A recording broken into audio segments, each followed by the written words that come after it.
Activism is a very crucial part of this fight, but it's not the only tool in the box, and I do believe it will require everything we can muster to win this. Part of the battle involves the unseen, energetic, mental side of reality. You could say it's like a war of the mind. What we require is spiritual activism. Our enemies know that our state of being has an impact on the external world. Magnify this ability amongst millions and the very fabric of reality can bend. The real kicker is the whole thing is based on choice, even if at a barely conscious level for some. Something empowering is, though, if one can increase their level of being, progress in their own individual evolutionary journey and go through all the tests and trials this brings, it molds the character into a suitable vessel to be granted more free will. Beings with higher free will have greater reality-bending abilities. Many in the freedom fighter movement have taken at least the first steps, and this begins to grant the being with more free will. We, the awakened, if you like, although smaller in number than the majority who currently buy the narrative, have far greater potential to raise our consciousness and achieve greater levels of free will. And if we can pull this together, we can change things, or perhaps better put, we can choose. Hold the vibe. An example on how we can assist in a way in this mental war is how we react to the news and what we are thinking about after and expecting to happen. This requires a good amount of knowledge of self to be able to notice the impulse of fear that can sometimes arise from reading the headlines. With awareness, it's possible to instantly judo flip this sudden impulse of fear into a totally different vibe. When you understand the games our enemies play, especially targeting us in the freedom fighter movement, they know we are powerful. However, in the UK, we can be a bit cynical, and although this can be a great strength and useful in preparation for what could come, we forget we have the choice on what comes next. What do you choose to experience? What do you want to experience? Do we have to accept any further infringement upon our rights? No. The recent reintroduction of masks to shops and public transport could really be a golden egg in disguise. It's potentially the easiest act of non-compliance that could be thrown to us. Be wary to now go down a fear spiral of, oh no, now more is for sure going to come. That also doesn't suggest that we do nothing. We should always continue to be working on ourselves and waking up others.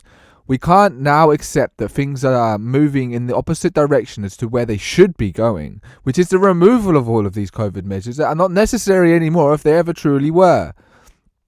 Another way to look at the introduction of masks and other minor measures right now is like a fisherman casting bait into the collective mental waters, hoping for a big bite of fear.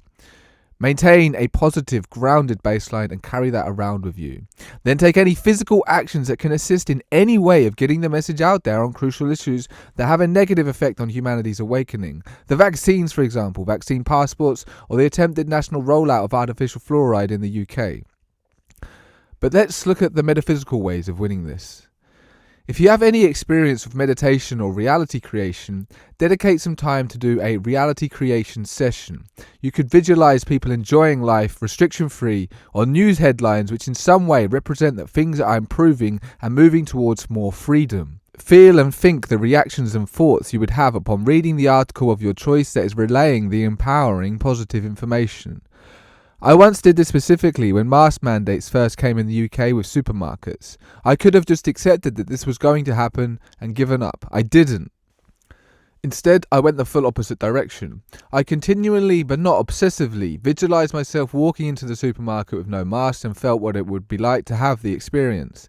I then was speaking about it to everyone in my reality, highlighting why it's a bad idea. I also began to make videos specifically targeting the subject, even within my small bubble of influence, and back then I would be chuffed if a video of mine got to 100 views. Lo and behold, on the very day of the mask mandate, I walked into a supermarket and did my shopping. Even got a video of it. Then exemptions became a thing too. Can't say I alone can take credit for the creation of them into the timeline, as for sure, there were many millions who, although may not have specifically targeted their mental energies via reality creation, were already emotionally, spiritually, mentally against the idea of masks.